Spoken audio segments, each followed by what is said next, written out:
गुरुदेव के यहाँ पढ़ने के लिए भगवान गए हैं। अल्प काल में भगवान ने सारी विद्याओं के लिए अर्जित किया है। जिन परमात्मा को सब कुछ आता था वो परमात्मा भी पढ़ने के लिए गए हैं। अद्भुत बात। समय काल कुछ बीता है। धनुष बाण चलाना भगवान ने सीखा है। जिस बाण से जिस मृग को मार देते वो मृग सीधे भगवान के धाम को चला जाता। जे मृग राम बाण के मारे ते तनु तजी सुरलोक सिधारे। अपना शरीर छोड़ करके वो भगवान के धाम को चले गए। साधारण मृग नहीं थे। श्री तुलसीदास जी कहते हैं पावन मृग। जैसे किसी ने अपराध कर दिया, कोई संत का श्राप दे दिया कि तुम मृग बन जाओ, वो कहने लगा गलती हो गई, माफ कर दो, क्षमा कर दो। कब तक मृग बने रहेंगे? तो चिंता मत करो, जब राम आएंगे अपने बाण से मारेंगे तब कहीं जाकर के तुम्हारी मुक्ति होगी।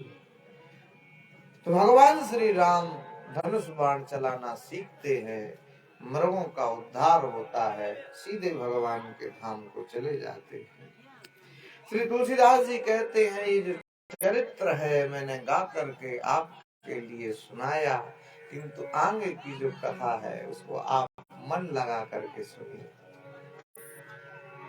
कथा कान से नहीं सुनी जाती, कथा तो ध्यान से सुनी जाती। कान कथा में है, ध्यान कहीं और है तो मामला बैठ नहीं सकता। दो जगह मन भागा के काम बिगड़ा। क्या है, उधर टीवी देख रहे, इधर सब्जी बन रही, तो सब्जी में एक बार नमक डाला और दूसरी बार नमक डाला। मामला क्यों बिगड़ा? क्योंकि ध्यान टीवी में था। इधर मोबाइल पे बात कर रहे, इधर गाड़ी चला रहे। होगा एक्सीडेंट के नहीं? ध्यान विचलित तो हुआ कि काम बिगड़ गया। जो भी कर रहे हो उसको ध्यान पूर्वक करो, सफलता प्राप्त हो जाए। श्री तुलसीदास जी कहते हैं जो चरित्र है मैंने आपको गा करके सुनाया, गाया। कथा की दो पद्धतियां हैं, एक व्यास पद्धति है, एक नारदीय पद्धति। व्यास पद्धति में तो बस संगीत वगैरह कुछ होता नहीं है, कथावाचक व्यास जी के रूप में बैठ जाते हैं, सुनाते रहते।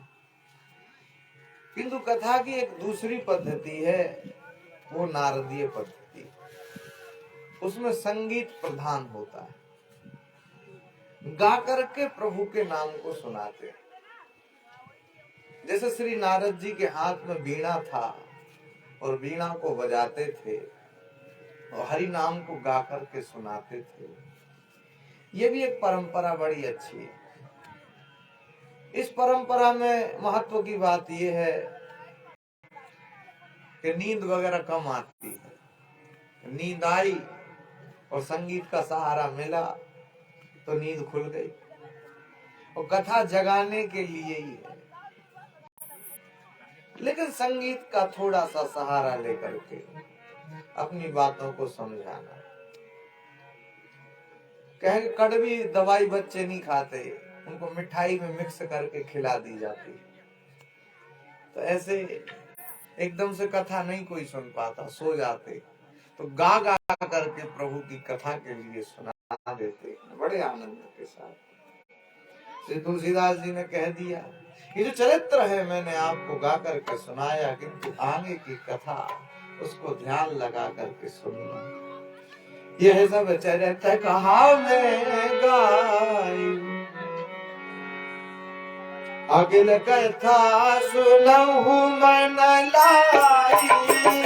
श्री राम जय राम जय जय राम, यह सब चरित्र कहा मैं गाई। श्री राम जय राम जय जय राम, यह सब चरित्र कहा मैं गाई।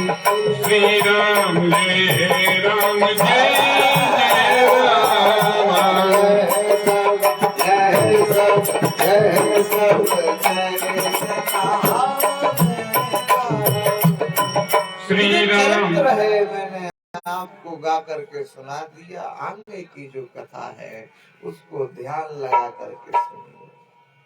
आगे कथा सुनहु मन लाए। श्री विश्वामित्र जी महाराज कहाँ रहते? श्री विश्वामित्र जी महाराज रहते हैं जंगल में। यज्ञ करते हैं, जब करते हैं और तब करते हैं, किंतु रावण का आदेश है कि कोई यज्ञ न कर पाए, कोई जप न कर पाए, कोई भजन न कर पाए, कोई तप न कर पाए। ये आसुरी प्रवृत्ति है। देखो रावण खुद तो त्रिपुंड लगाता है, तिलक, किंतु किसी दूसरे को तिलक नहीं लगाने देता। रावण स्वयं तो यज्ञ करता है, किंतु किसी दूसरे के लिए यज्ञ नहीं करने देता। रावण स्वयं तो शंकर जी का भजन करता है, किंतु किसी दूसरे के लिए वो भजन करने ही नहीं देता। आसुरी प्रवृत्ति यही है, जो केवल अपने लिए जिए, केवल अपने बारे में सोचे, वो असुर है, असुर। तो रावण का कहना है कि कोई यज्ञ न कर पाए, जप न कर पाए, तप न कर पाए। इस वजह से हमारी सुबह हुआ दी जो है वो भजन नहीं करने देते, और अगर कोई भजन करता है तो उसमें विघ्न उत्पन्न कर देते। श्री विश्वामित्र जी बड़े दुखी हुए। क्यों? जो करना चाहते हो अगर आप वो नहीं कर पाओगे तो कष्ट होता है, तो ही दुख होता है, तो ही समस्या होती है। जो करना चाह रहे हो अगर वो नहीं कर पाओगे तकलीफ हो जाती है। श्री विश्वामित्र जी महाराज जहाँ जप यज्ञ जोग मुनि कर रहे, श्री राम जय राम जय जय राम। जहाँ जप यज्ञ जोग मुनि कर रहे, श्री राम जय राम जय जय राम। तुम्हारी जगवा पूरी कर रही, श्री राम जय राम जय जय राम। जहाँ जप यज्ञ जोग मुनि कर रहे, श्री राम जय राम जय जय राम। तुम्हारी जगवा पूरी कर रही। श्री राम जय राम जय जय राम। आपने जो सोच लिया है कदाचित आप वो नहीं कर पा रहे हैं, तो भविष्य की चिंता आपको होने लगती है। अब क्या करेंगे? जो कर रहे हैं वो ठीक से अगर नहीं आप कर पा रहे हैं तो भविष्य की चिंता होने लगती है। श्री विश्वामित्र जी चिंतित हो गए, क्योंकि मारी सुबाहु यज्ञ करने नहीं देते। तो ऐसा लिखा है कि गाधी तनय मन चिंता व्यापी। बोले मन में चिंता हो गई। चिंता तो मन ही करता है, आत्मा तो चिंता करती नहीं। वैसे चिंता नहीं, संतों के लिए तो चिंतन करना चाहिए, किंतु कुछ को संत चिंता भी करते। संत की परिभाषा क्या है? डेफिनेशन कहते हैं जो परमार्थी होता है वो संत है। बात ठीक।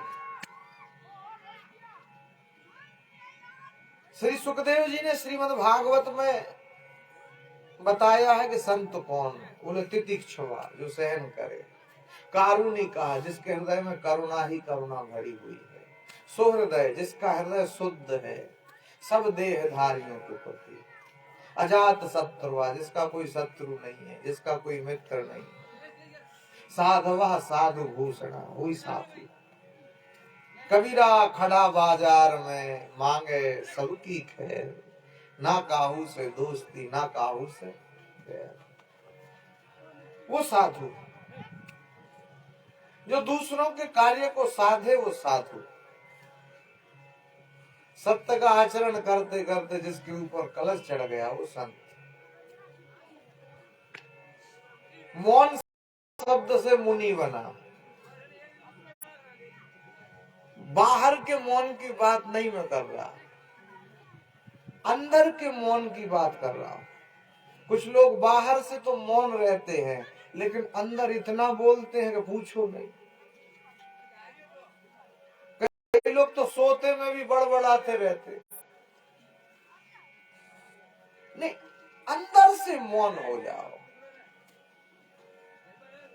बाहर से भी मौन हो तो अति उत्तम है। अंदर से मौन भगवान का भक्त ही हो सकता है। समस्याएं खत्म हो गई। ऋषियों को सबसे ज्यादा क्रोध आता था। आप देखो, दुर्वासा ऋषि, भृगु ऋषि, गौतम ऋषि, चमन ऋषि, ये ऋषि जितने हुए ये श्राप देने में एकदम फास्ट होते थे। गौतम ऋषि ने अपनी पत्नी को श्राप दे दिया, पत्थर बन। दुर्वासा ऋषि ने कृष्ण को श्राप दे दिया कि तुम्हारे और रुक्मणी के मंदिर नहीं बनेंगे, एक ही मंदिर है केवल द्वारका, राधा कृष्ण के मंदिर खूब मिलेंगे किंतु रुक्मणी जी और कृष्ण का एक ही मंदिर, वो श्री द्वारका, बाकी नहीं बने। ऋषि शब्द जिनके साथ जुड़ा है वो श्राप देने में एकदम फास्ट होते थे। जिसको चाहे उसको श्राप दे दिया, यहां तक कि भगवान तक को श्राप दे दिया। लेकिन महत्वपूर्ण बात एक है कि अगर श्राप दिया किसी ऋषि ने किसी को तो उसको भगवान मिल गए। ये भी अद्भुत बात। जहां क्रोध में भी कृपा छुपी, तो इसलिए किसी ने कहा कि बुद्धिमान की डांट सुनना भी अच्छा और मूर्खों की प्रशंसा सुनना भी बेकार है। कोई मतलब नहीं निकलता, औचित्य नहीं निकलता। कोई मूर्खा है तुम्हारी खूब प्रशंसा करे, क्या मतलब निकलेगा? बुद्धिमानों की डांट सुनना भी श्रेष्ठ है। इसलिए जिस किसी को श्राप मिला उसको भगवत प्राप्ति हो गई। ये ऋषियों की कृपा है। श्री विश्वामित्र जी के लिए मन में चिंता होने लगी। गाधि तनय मन चिंता व्यापी, श्री तुलसीदास जी ने लिख दिया। गाधि तनय मन चिंता व्यापी, हरि बिन मरहि न निश्चर पापी। श्री राम जय राम जय जय राम, श्री राम जय राम जय जय राम। गाधि तनय मन चिंता व्यापी, हरि बिन मरहि न निश्चर पापी। श्री राम जय राम जय जय राम, श्री राम जय राम जय जय राम। बुद्धि बर मन कीन विचारा, प्रभु अवतरे शरणमहि भाया। श्री राम जय राम जय जय राम, श्री राम जय राम जय जय राम। हरि सब गाधि तनय मन चिंता व्यापी। चिंता भी मन ही करता है, विचार भी मन ही करता है। इसलिए तब मुनि वर मन कीन विचारा, चिंता भी मन को ही हुई। गाधि तनय मन चिंता व्यापी, विचार भी मन से ही किया। शरीर विचार वगैरह नहीं करता, जड़ है शरीर। आत्मा विचार नहीं करती, विचार मन करता है। चाहते तो स्वयं मार सकते थे असुरों को। बड़े राजा थे, नाम था कौशिक। बाद में साधु बन गए, क्षत्रिय, विश्व को जीता, विश्व जीत की उपाधि प्राप्त हो गई। बहुत बड़ी सेना लेकर के रास्ते से जा रहे थे, जंगल का मामला, सफर लंबा, प्यास लगी, एक आश्रम में प्रवेश ले लिया। वशिष्ठ ऋषि आश्रम में थे। आश्रम वही है जहां भूखे को भोजन और प्यासे को पानी मिले। आश्रय शब्द से बना है आश्रम, जहां आश्रय मिले, वो आश्रम। वशिष्ठ जी ने देखा, बड़े खुश हो गए। कैसे आगमन हुआ राजन? बोले थोड़ा जल पिला दीजिए हमको भी और हमारी सेना को भी। वशिष्ठ जी ने कहा जल क्यों, भोजन ही करिए। राजा ने सोचा मजाक कर रहे, लेकिन भोजन बन के तैयार। सारी सेना ने भोजन किया, जल पिया, राजा खुश। हाथ जोड़ करके राजा ने पूछा कि महाराज इतने जल्दी ऐसी व्यवस्था, हम तो खुद राजा हैं, हम खुद नहीं कर पाते, आपने कैसे किया? बोले भगवत कृपा से। हमारे यहाँ एक गाय है, उस गाय माता से हम जो भी मांगते हैं वो हमको मिल जाता है। कामधेनु नहीं, कामधेनु की पुत्री जिसका नाम था नंदिनी। नंदिनी नाम की गाय श्री वशिष्ठ जी के पास थी। राजा ने कहा कि हमें दर्शन कराओ, और जैसे ही दर्शन कराए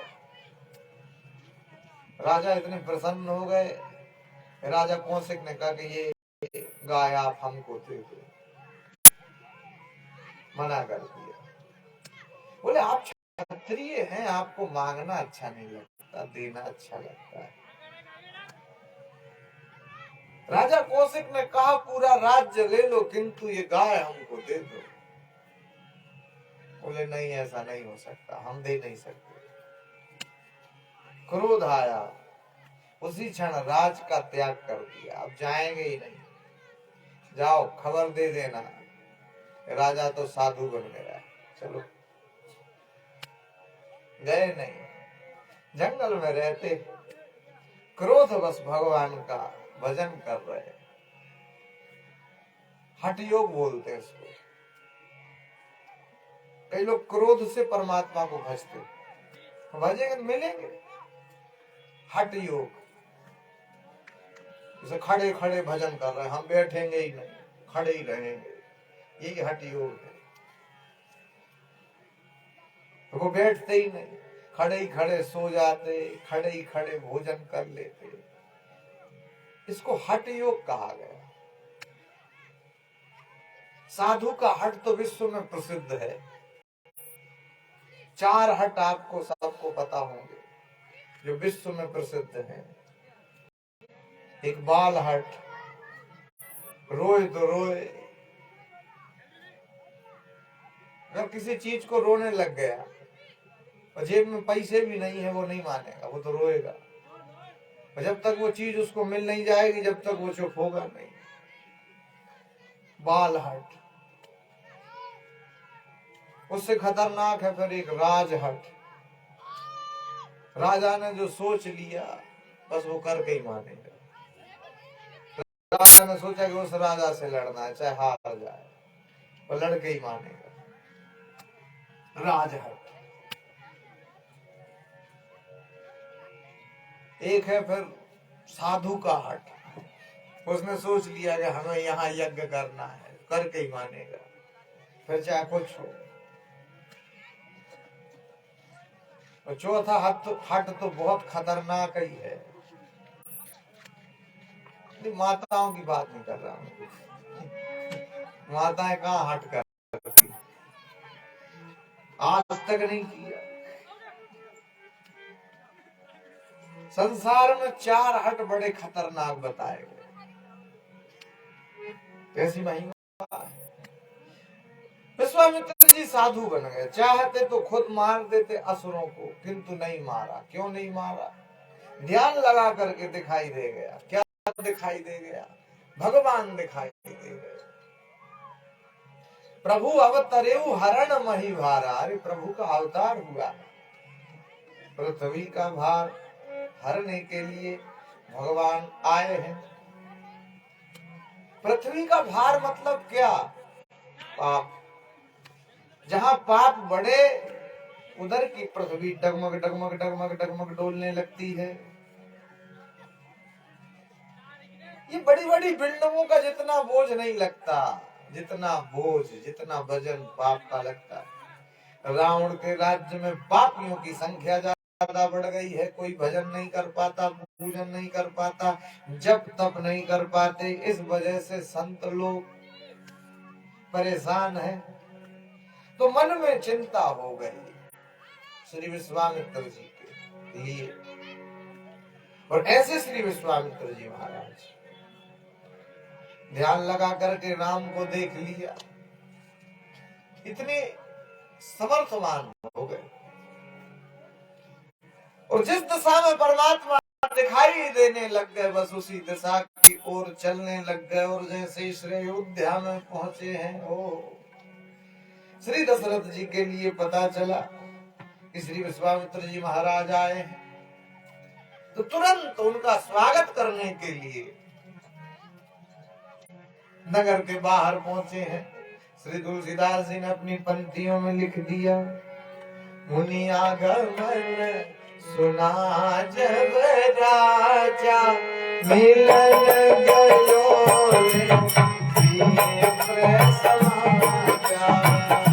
श्री राम जय राम जय जय राम, श्री राम जय राम जय जय राम।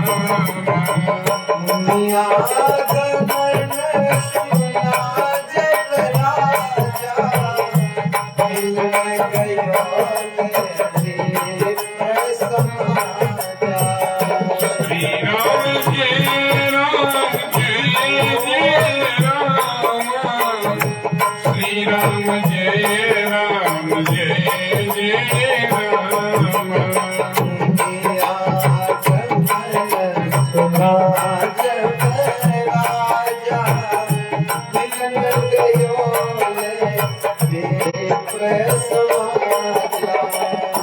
श्री राम जय राम जय जय राम, श्री राम जय राम जय जय राम।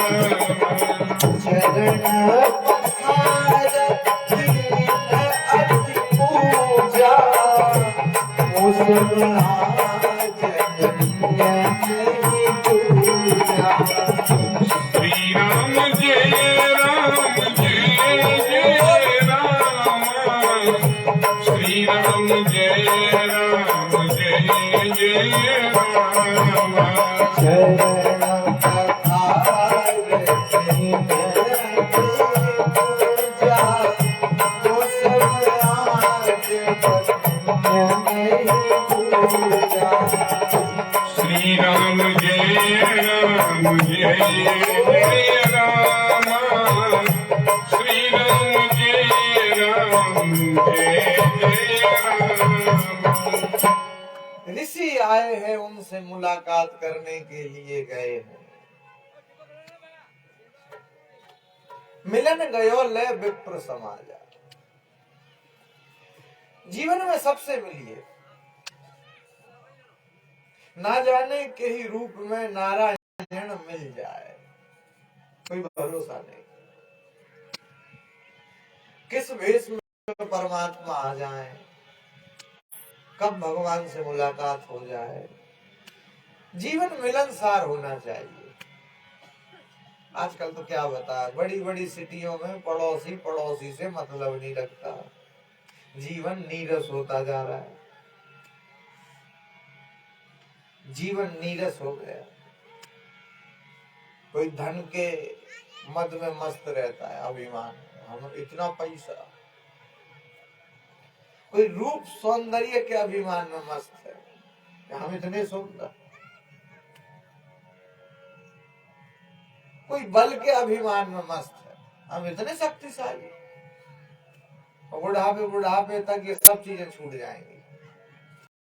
बड़े बड़े पहलवानों को बुढ़ापे में लकड़ी लेके चलते देखा है, खुद का वजन खुद से ही नहीं उठता। धन बुढ़ापे में खत्म हो जाएगा, बच्चे अपने कब्जे में ले लेंगे, नियम है संसार का।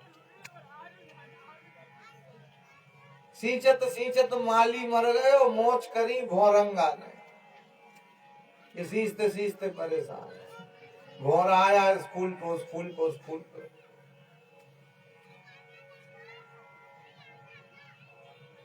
खोदत चूहा मर गए, मोच करी सरपंगा ने, चूहे ने बिल बनाया, सांप आगे रहने लग गया।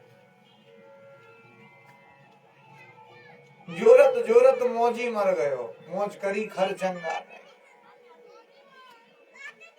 ये प्रॉपर्टी जोड़ते जोड़ते परेशान, और खर्च करने वाले ने मौज कर ली।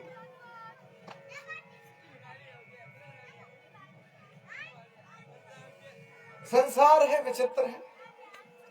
धन भी साथ छोड़ देता है, पद भी साथ छोड़ देता है।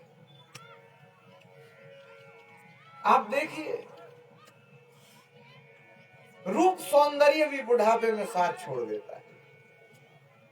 प्रतिदिन कुरूप हो रहे हो, पर डे। बचपन में कितने सुंदर लगते थे, धीरे धीरे उम्र बढ़ रही है, जवानी तक तो ठीक है, उसके आगे जो मामला बैठता है तो फिर देखो आप, ये सौंदर्य खत्म हो जाता है कि नहीं होता। ये बड़े बड़े जो एक्टर एक्ट्रेस, इनका बिजनेस ही है सौंदर्य, और बुढ़ापे में इनकी स्थिति देखो आप। हो ही जाएगा, अब कितना मेकअप करोगे, कहां तक करोगे, क्या करोगे,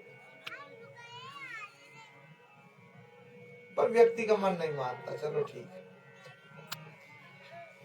चरणों में प्रणाम करके कहा है महाराज भले पधारे, के ही कारण आगमन तुम्हारा। आपका आगमन कैसे हुआ है, आदेश करिए। काहू सो करत न लावऊ वारा, जो कहोगे वो पूरा हो जाएगा, आदेश करो आप। अभी कह रहे हैं ठीक है, मनुष्य प्रसन्नता में बहुत बोलता है, तो श्री विश्वामित्र जी ने क्या कह दिया कि राजन, असुर समूह सतावे मोहे, मैं जाचन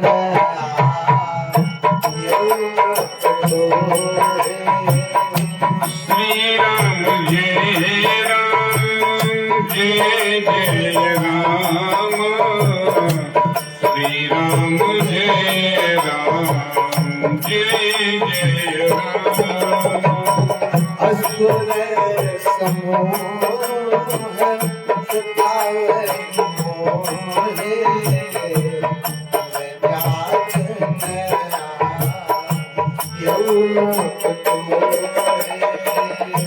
श्री राम जय राम जय जय राम, श्री राम जय राम जय जय राम। अनुज समेत देहु रघुनाथ, श्री राम जय राम जय जय राम, निश्चर में होई श्री राम जय राम जय जय राम। अनुज समेत देहु रघुनाथ,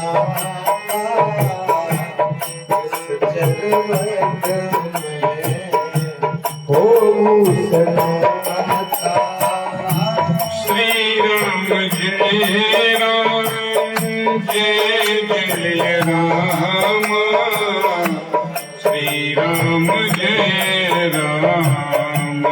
जय राम। कोई घर में आए थोड़ा शांति से बैठने दो, पानी वगैरह पिलाओ, उसके बाद पूछो आपका आगमन कैसे हुआ है। आजकल तो क्या बताएं, ऐसा समय आ गया, ना बैठने को कहते हैं ना पानी को कहते हैं। बस हाँ, किससे काम है? हाँ, वो 5 बजे के बाद मिलेंगे, जब ही आना। जीवन नीरस हो गया। हालांकि अगर किसी को 1 गिलास पानी पिला दोगे तो उसमें कुछ तुम्हारा बिगड़ नहीं जाएगा, पर आलस। पुराने जमाने के लोग आलसी नहीं थे, भोजन भी खूब बनाते थे। आजकल भोजन बनाने में ही समस्या, बनाना नहीं चाहते। आजकल तो किसी किसी घर में गिनती की रोटियां बनती हैं, कितनी खाओगे। अब क्या करें, समय ऐसा आ गया, इतने आलसी हो गए। छोटा सा लड़का अपने पिताजी से कह रहा, पापा, पिताजी, इधर की भाषा में कहे, पापा पापा 1 गिलास पानी ले आना। उसके पिताजी ने कहा, तुम्हें मुझे पिलाना चाहिए या मैं तुम्हें पिलाऊं? पापा ले आओ ना 1 गिलास पानी। अब की बार बोला ना तो थप्पड़ लगेगा, थप्पड़। लड़के ने कहा, पापा जब थप्पड़ मारने आओ तो पानी भी लेते ही आना। ये विचित्र स्थिति। तो आलसी जीवन हो गया, काम करना नहीं चाहते, और फिर आशा करते हैं कि स्वस्थ रहे। कैसे रहोगे? पहले के लोग काफी फिट रहते थे, आजकल खुद का शरीर खुद से ही नहीं संभाल रहा। भी काम नहीं करोगे तो ये तो स्थिति होनी है। इसलिए मैं कह रहा हूं कुछ ना कुछ करते रहो, थोड़ा थोड़ा करते रहो। ये खून का जो रक्त संचार है ये चलता रहेगा तुम्हारा, तो तुम स्वस्थ रहोगे। जैसे कोई गाड़ी है नई, उसको खड़ी कर दो तो वो खड़ी हो जाती है, फिर नहीं चलती, और चलती रहती है तो चलती रहती है। ये शरीर भी तो गाड़ी है भैया, इसको चलाते रहो। बेड अगर आपने पकड़ा तो फिर पकड़ ही लिया। इसलिए मैं कहता हूं कुछ ना कुछ करते रहो, करते रहो, करते रहो। शरीर में रक्त का संचार होता रहे, खून दौड़ता रहे, बढ़िया, अच्छा, स्वस्थ रहोगे, मस्त रहोगे। श्री विश्वामित्र जी ने कहा कि अनुज समेत देहु रघुनाथा। असुर लोग हमको सताते हैं, यज्ञ नहीं कर पाते, जप नहीं कर पाते, तप नहीं कर पाते, इसलिए श्री लक्ष्मण जी को दे दो और श्री राम जी को दे दो। श्री वशिष्ठ जी कहते हैं कि महाराज आपने सोच विचार के नहीं मांगा। अब खुद ही कह रहे थे कि जो मांगो सो दे देंगे, कहु सो करत न लाभउ बारा। किंतु अब कह रहे कि विप्र वचन नहीं कहे विचारी। आपने जो कहा वो विचार के नहीं कहा, आपने विचार के नहीं मांगा। सब तो दे देंगे किंतु राम नहीं दे सकते। तो थोड़ी देर पहले इनके शब्द ये थे कि जो कहो सो दे दे, जो कहो सो कर दे, कहु सो करत न लाभउ बारा। किंतु अब क्या कह रहे हैं? अब कह रहे कि देखो राम में 2 शब्द हैं, 2 शब्द का कुछ और मांग लो। भूमि में 2 शब्द हैं, मांगहु भूमि। धन में 2 शब्द है, धन मांग लो। राज में 2 शब्द है, राज मांग लो। और कोष में भी 2 शब्द है, तो कोष मांग लो। मांगहु भूमि धेनु धन कोसा, सर्वस आज देहु सह रोसा। किंतु राम को नहीं दे सकते, मना कर दिया। श्री विश्वामित्र जी बैठे हैं, दशरथ जी ने कह दिया क्या महाराज, बुढ़ापे में तो संतानों का जन्म होगा। चौथे पन पायऊ सुत चारी। श्री राम जय राम जय जय राम।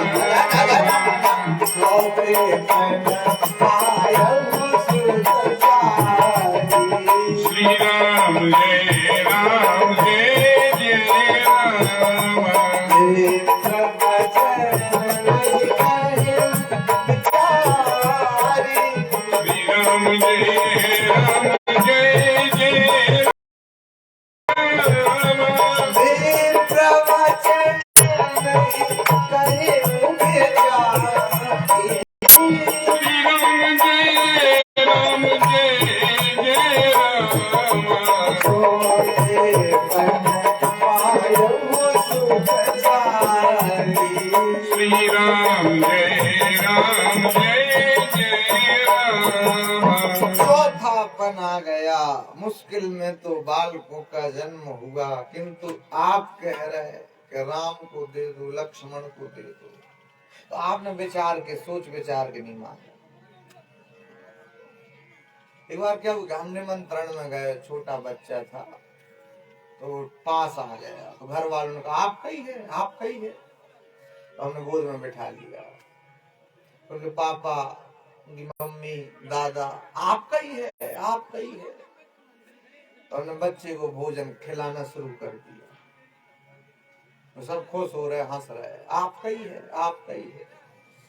हमने भोजन किया, बच्चे को गोद में उठाया, गाड़ी में बैठे, गाड़ी स्टार्ट, सब गाड़ी के सामने खड़े। हमने कहा सब सामने से अलग हो जाओ, हम निकलेंगे, जाएंगे। बोले नहीं कुछ भूल रहे आप। हमने कहा हम कुछ नहीं भूल रहे। बोले नहीं वो बच्चा। हमने कहा आप ही सब कह रहे थे कि आपका ही है, आपका ही है, तो हमारा तो हम ले चले। अरे बोले नहीं नहीं, इसकी मम्मी खूब रोएगी, दादा उदास हो जाएंगे। हमने कहा फिर मम्मी रोएगी, दादा उदास हो जाएंगे, तो वापस ले लो। तुम ही ने कहा कि आपका ही है, आपका ही है, तो हम ले चले। हालांकि हम प्रसन्नता में कह तो देते, किंतु उसको क्रियान्वित नहीं कर पाते। दशरथ जी ने भी प्रसन्नता में कह दिया कि जो कुछ कहोगे वो कर देंगे, कहूँ सो करत न लाभ उबारा। मतलब क्या है, प्रसन्नता में किसी को वचन नहीं देना चाहिए।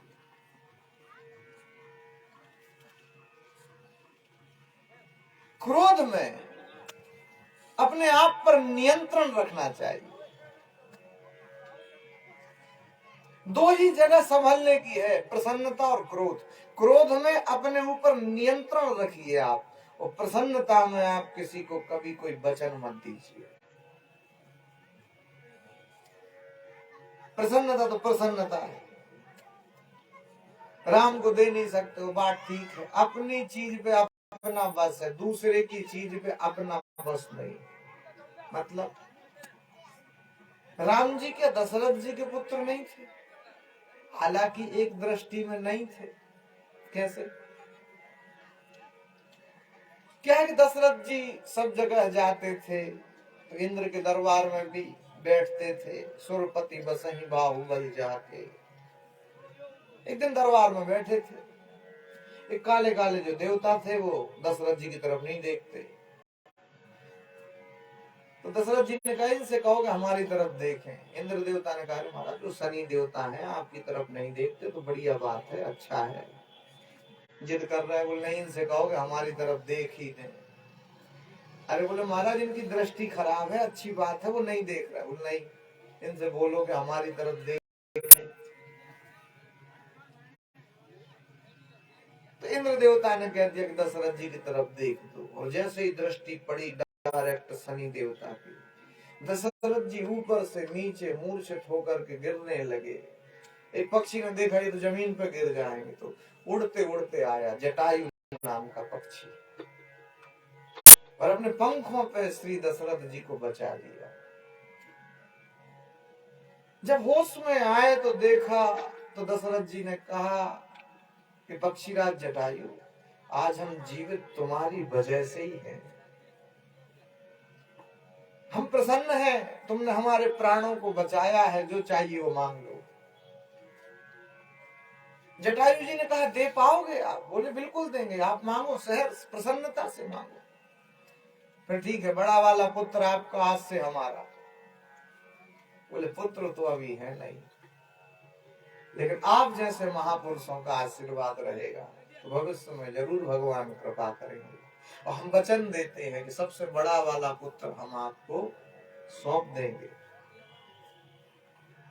और भगवत कृपा से जब राम जी का जन्म हुआ, 4 पुत्रों का जन्म हुआ, जटायु जी को पता चला तो जा पहुंचे। तो सैनिकों ने जाके कहा कि महाराज इतना बड़ा पक्षी हमने जीवन में नहीं देखा, राजमहल के ऊपर बैठा है। दशरथ जी समझ गए वो जटायु है। राम को हाथ में लिया, गोद में लेके गए और कहा महाराज ये आपका, मुझे अपना वचन याद, इसलिए आप संभालो। जटायु जी ने कहा कि हम ठहरे पक्षी और ये मनुष्य का बच्चा, तो इसे कहां कहां हम लेके घूमेंगे? है तो ये पुत्र हमारा, किंतु लालन पालन पोषण आप करो।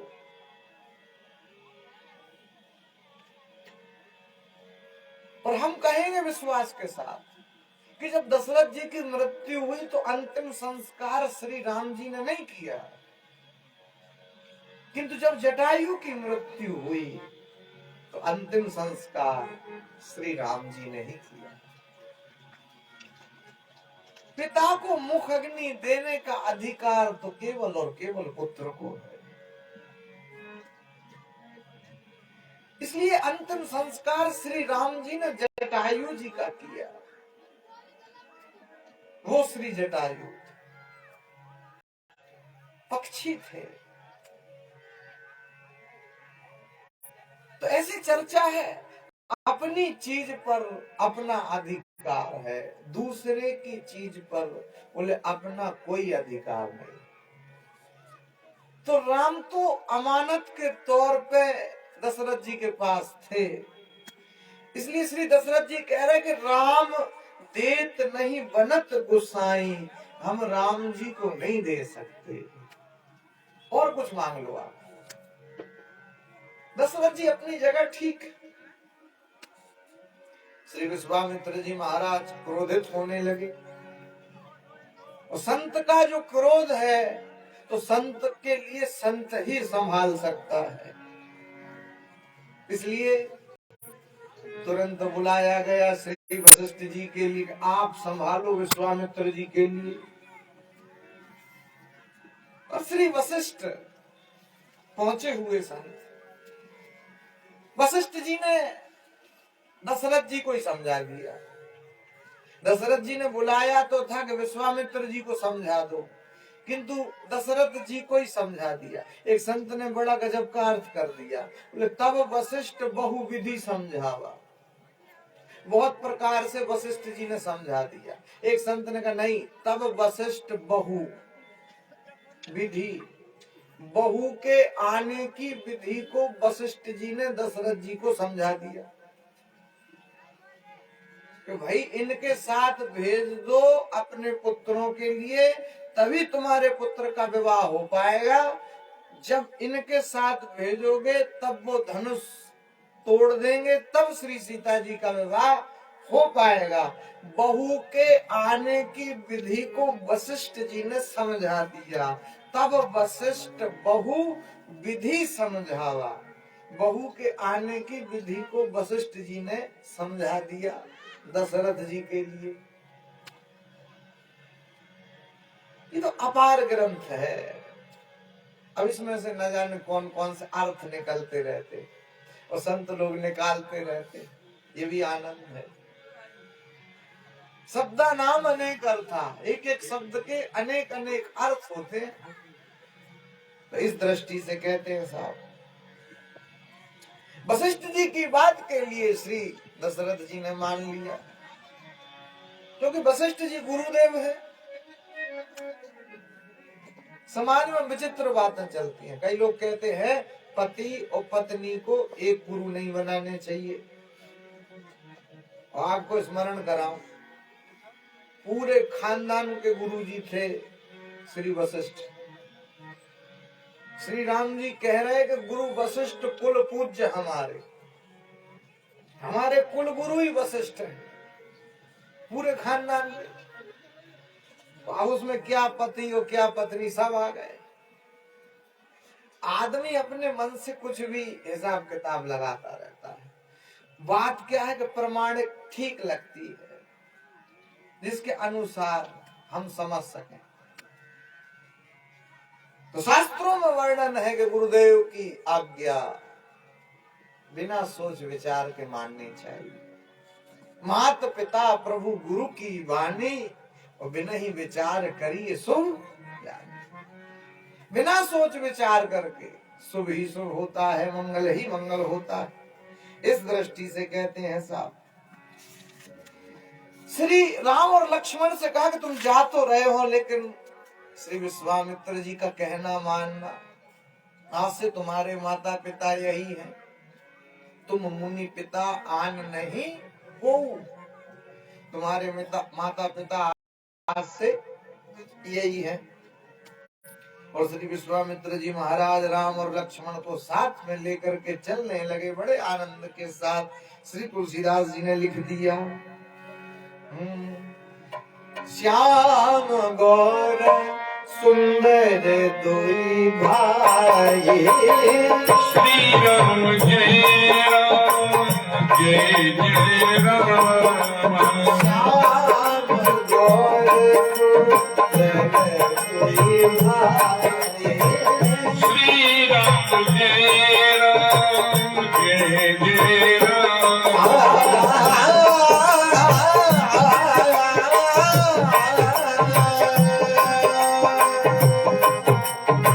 श्याम गौर सुंदर दुई भाई, श्री राम जय राम जय जय राम।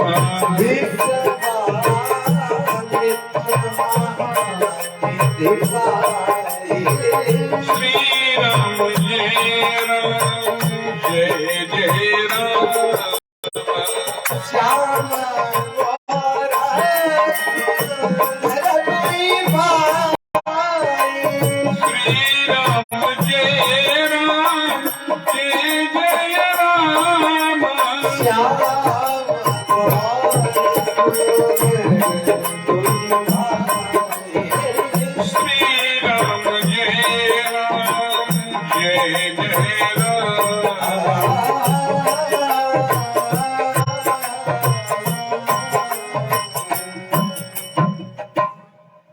दोनों भाई बड़े सुंदर, एक श्याम रंग के हैं, एक गौर है। श्री विश्वामित्र जी चले जा रहे, महानिधि भाई। हकीकत में असली संपत्ति तो भगवान का नाम ही है, जो मरने के बाद भी साथ जाएगा। ऐसी कमाई कर लो जो साथ जा सके, और मुश्किल पड़े तो राह में कुछ काम आ सके। इधर का जो धन है वो यही रह जाएगा, इसको तो कोई ले ही नहीं जा पाएगा। बहुत जोड़ लो हीरे मोती, याद रखना कफन में जेब नहीं होती। जो राम का नाम आपने जपा है आपके साथ चला जाएगा। श्री मीरा जी कहती हैं, उसको कोई चोर चुरा नहीं सकता।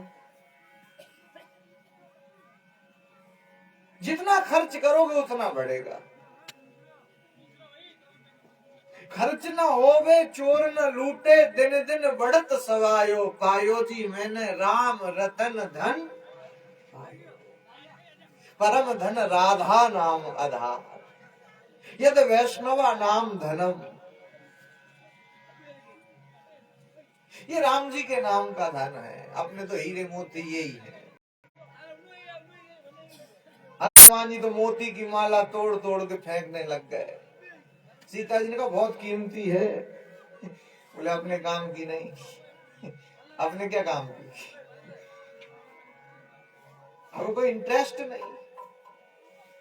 हमारा धन तो प्रभु श्री राम है।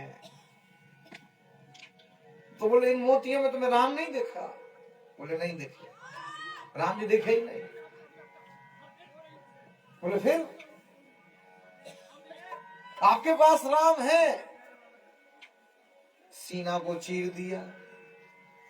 राम और सीता विभीषण देख के चकित, दोनों के दर्शन हो गए। श्री राम जानकी बैठे हैं मेरे सीने में। श्री राम जानकी बैठे मेरे सीने में। देख लो अपने दिल के नगीने में, देख लो अपने दिल के नगीने में। श्री राम जानकी बैठे मेरे सीने में।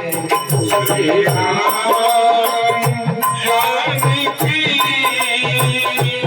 बैठे मेरे सीने में। मुझको कीर्ति नामे भवता यश चाहिए। मुझको कीर्ति नामे भवता यश चाहिए। राम के नाम का मुझको रस चाहिए। राम के नाम का मुझको यश चाहिए। मुझको कीर्ति नामे भवता यश चाहिए। मुझको कीर्ति नामे भवता यश चाहिए। राम के नाम का मुझको रस चाहिए। राम के नाम का मुझको यश चाहिए। सच्चा आनंद है ऐसे जीने में। सच्चा आनंद है ऐसे जीने में। श्री राम जानकी बैठे हैं मेरे सीने में। श्री राम जानकी बैठे मेरे सीने में। देख लो अपने दिल के नगीने में। देख लो अपने दिल के नगीने में। श्री राम जानकी बैठे हैं मेरे सीने में। श्री राम जानकी बैठे मेरे सीने में। सिया राम का सदा ही मैं चिंतन करूं। सिया राम का सदा ही मैं चिंतन करूं। श्री हनुमान जी महाराज की। श्री विश्वामित्र जी महाराज राम और लक्ष्मण को साथ में लेकर के रास्ते से चले जा रहे हैं। श्री विश्वामित्र जी ने पूछा कि राघव बेटे एक बात बताओ। जी गुरुदेव।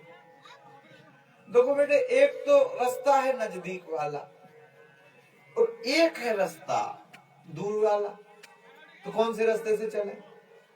तो राम जी ने कहा कि नजदीक वाला जो रास्ता है उससे ही चलो। तो नजदीक वाले रास्ते से चलेंगे तो उसमें तो एक राक्षसी रहती है। राम जी भी ठीक कह रहे कि नजदीक वाले रास्ते से चलो ताकि समय की बचत हो जाए। तो समय की बचत करनी चाहिए। विश्वामित्र जी ने कहा उसमें एक राक्षसी रहती है ताड़ का, तो तुमको कुछ धनुष बाण चलाना आता है? राम का सीखा तो है, थोड़ा थोड़ा तो जानते। गुरुदेव खुश हो गए। नजदीक वाले रास्ते से जैसे ही जाने लगे, और जैसे ही जाने लगे तो बड़ा विकराल रूप बना करके जैसे ही ताड़का आ गई। राम जी के चरणों की आवाज को सुना और तुरंत आ गई। सुनी ताड़का क्रोध करी धाई। राम जी के जीवन में सर्वप्रथम ताड़का आई, और कृष्ण के जीवन में सर्वप्रथम पूतना आई। जीवन में सर्वप्रथम अविद्या का आगमन हो जाता है। जब आप अविद्या को परास्त कर दोगे तभी आप विद्यावान बन पाओगे। सर्वप्रथम अविद्या। गुरुदेव ने कहा राघव बेटे ताड़का आ गई, जल्दी मारो। बोले हमसे बाण चलाना नहीं आता। सोचा थोड़ी लीला कर दे। गुरु जी ने कहा अरे वो पास ही चली जा रही, जल्दी मारो। राम जी ने कहा हम जानते ही नहीं, धनुष बाण हमसे नहीं आता। गुरुदेव चिंता के कारण हो गए बेहोश, और फिर मेरे राम जी ने जैसे ही निकाला बाण और जैसे ही मारा है बाण, एक ही बाण प्राण हर लीना। श्री राम जय राम जय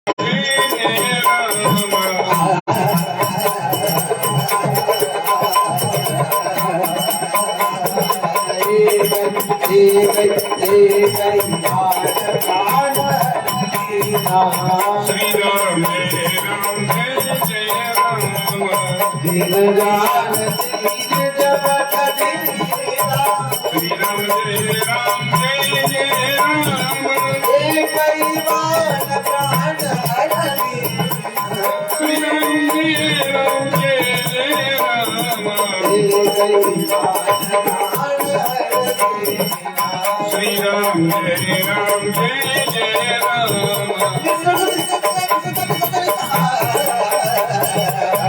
कई बात श्री राम जय राम जय राम। एक ही बार राम जी ने ताड़का को मारा है, उसका उद्धार हो गया। मंगलाचरण भगवान श्री राम इधर से ही कर रहे हैं, सोच रहे हम बाण मारे ये न मरे। गुरुदेव होश में आए, कहें कि छोड़ो उसको, दुखी है तुम चलो। ना तो मरेगी ना तो जिएगी, बात नहीं जमेगी। इसलिए मंगलाचरण कर रहे, यही के यही इसका उद्धार कर दो। दीन जानते ही निज पथ दीन। दीन क्यों जाना? राक्षस दीन तो होते नहीं। तो किसी ने कहा राक्षसी नहीं थी, फिर बोले श्राप के कारण राक्षसी बन गई थी। अब बात ठीक। जाति से यक्ष थी, इसका विवाह हुआ था सुंद के साथ। वो यक्षों का राजा था सुंद, शक्तिशाली खूब था। एक दिन अगस्त ऋषि का अपमान कर दिया, क्रोध में आ गए। अगस्त ऋषि ने थोड़ा सा जल अभिमंत्रित किया और श्राप दे दिया, भस्म हो गया। ताड़का बहुत क्रोध में आई, अगस्त ऋषि से बहुत चिढ़ रही। इसने जाकर के सरस्वती माता की तपस्या की, खुश हो गई माता। वरदान मांगो। बोले हमें 10,000 हाथियों की शक्ति दे दो। बोले प्राय हमारी आराधना तो लोग ज्ञान के लिए करते, विद्या मांगते हैं, तुम शक्ति मांग रहे।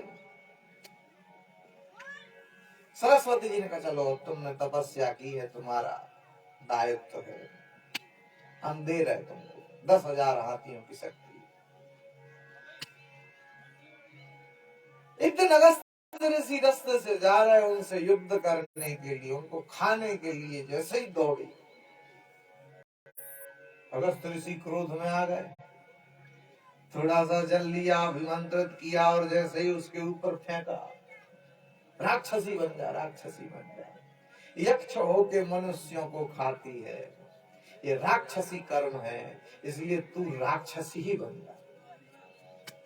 उदास हो गई, रोने लग गई, गलती की क्षमा याचना मांगने लग गई। महाराज कब तक इस राक्षस योनि में पड़े रहेंगे, दुखी हूं मैं तो, दीन हूं मैं तो।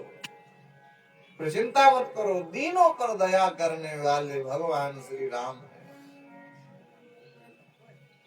श्री राम आएंगे और अपने बाण से तुमको मारेंगे, तब कहीं जाकर के तुम मुक्त हो पाओगे। अरे राघव दीन दयाल रे, सुध लेना हमारी।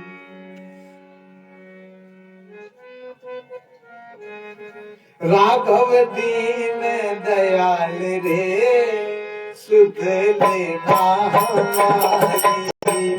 राघव दीन दयाल रे, सुध लेना हमारी। राघव दीन दयाल रे, सुध लेना हमारी। राघव दीन दयाल रे, सुध लेना हमारी। जब जब मारा तब तब तारा, जब जब मारा तब तब तारा। जब जब मारा तब तब तारा। जब जब मारा तब तब तारा। अरे जब जब मारा तब तब तारा, जब जब मारा तब तब तारा। राघव परम कृपाल रे, सुध लेना हमारी। राघव परम कृपाल रे, सुध लेना हमारी। राघव दीन दयाल रे, सुध लेना हमारी। राघव दीन दयाल रे, सुध लेना हमारी। एक भरोसा एक ही आशा, एक भरोसा एक ही आशा। भक्तों को प्रभु तेरा ही सहारा। भक्तों को प्रभु तेरा सहारा। भक्तों को प्रभु तेरा सहारा। भक्तों को प्रभु तेरा सहारा। राघव दीन दयाल रे, सुध लेना हमारी। राघव दीन दयाल रे, सुध लेना हमारी। राघव परम कृपाल रे, सुध लेना हमारी। राघव परम कृपाल रे, सुध लेना हमारी। सुध लेना हमारी। सुध लेना हमारी। सुध लेना हमारी। सुध लेना हमारी। भगवान श्री राम जी ने दीन जानते ही निज पथ दीना, दीन समझ करके अपने धाम को भेज दिया। आज ताड़का का उद्धार हो गया। भगवान कृपा के सागर, दीनों पर दया करने वाले। श्री तुलसीदास जी कहते अकारण ही जो दया कर दे, अस प्रभु दीन बंधु हरि कारण रहित दयाल। ऐसे हैं भगवान, बिना कारण के दया करने वाले। उद्धार हुआ है, भगवान श्री राम गुरुदेव के साथ और आगे बढ़े हैं। रात्रि होने को है, राम जी चरणों की सेवा करके सो गए। सवेरे सवेरे लक्ष्मण जागे, राम जागे, फिर गुरुदेव जागे, और राम जी ने सवेरे सवेरे जागते ही जागते क्या कह दिया,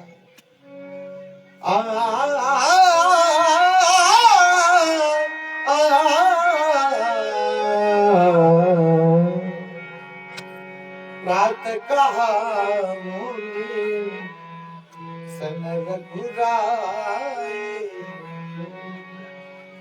राम जी ने सवेरे सवेरे कहा आप तो निर्भयता पूर्ण यज्ञ करिए, निर्भयता पूर्ण यज्ञ।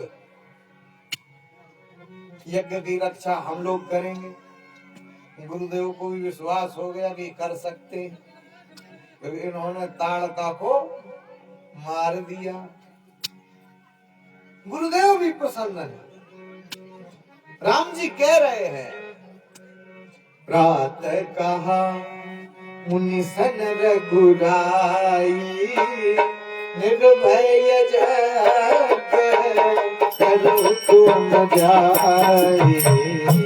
श्री राम जय राम जय जय रामा, श्री राम जय राम जय जय रामा।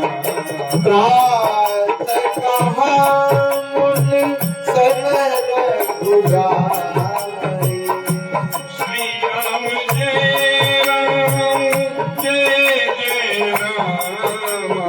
राम जी ने कहा कि आप तो निर्भयता पूर्ण यज्ञ करिए। सवेरे सवेरे जब राम जी ने कहा तो गुरुदेव भी प्रसन्न हो गए। सतयुग में तपस्या श्रेष्ठ थी। तपस्या जितने हुए तपस्वी हुए, हिरण्याक्ष, हिरण्यकश्यपु, सनकादिक, सब तपस्वी। त्रेता युग में यज्ञ की प्रधानता थी। इसलिए आप देखो राम जी का जन्म तक यज्ञ से हुआ। पुत्र कामेष्टि यज्ञ।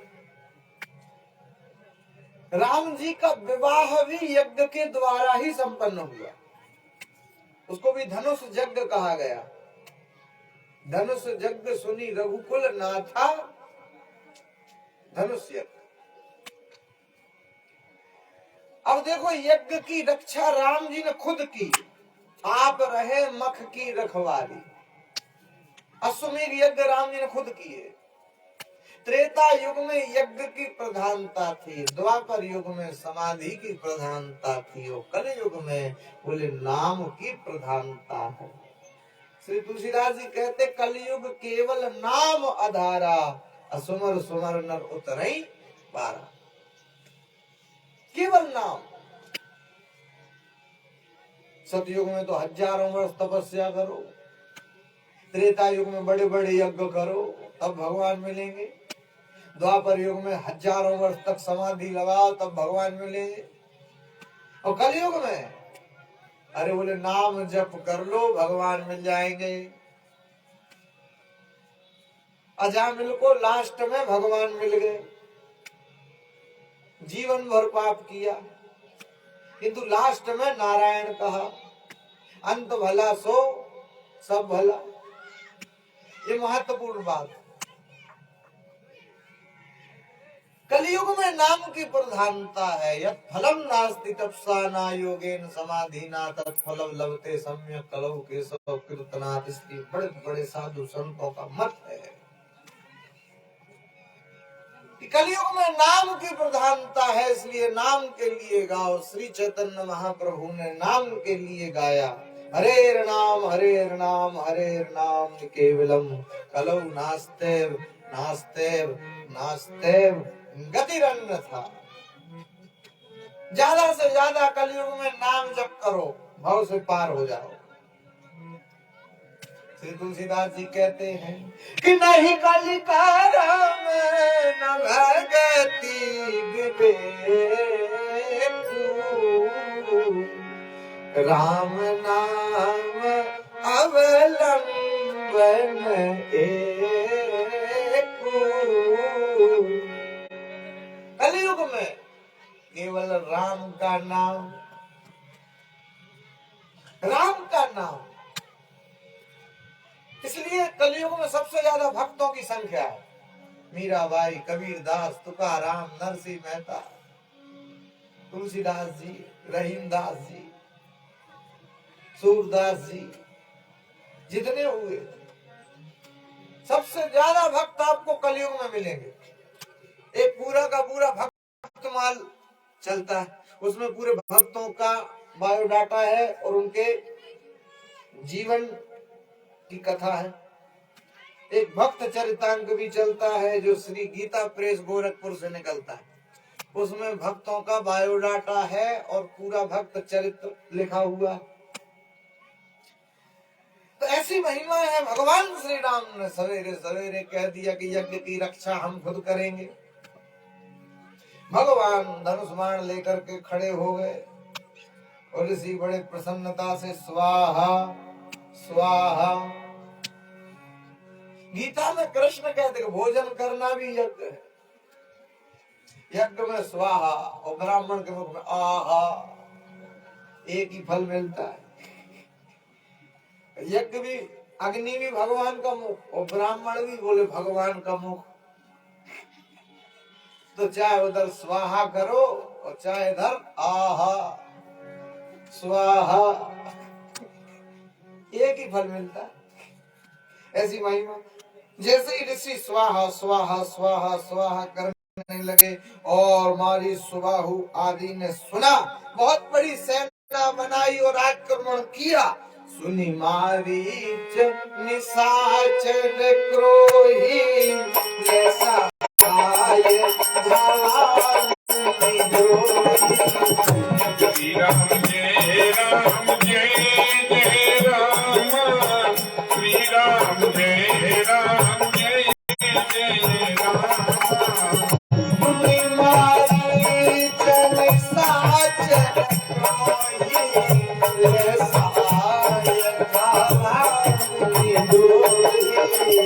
श्री राम जय राम जय जय राम, श्री राम जय राम जय जय राम।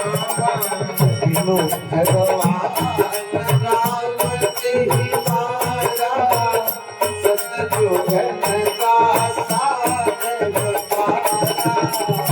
श्री राम जय राम जय जय राम, श्री राम जय राम जय जय राम। मारी सुबाहु आदि ने जैसे ही सुना कि यज्ञ होने लगा, जैसे ही वो आए तो क्या करते, ऊपर से हड्डियां डाल देते यज्ञ हवन कुंड में और वो नष्ट हो जाता।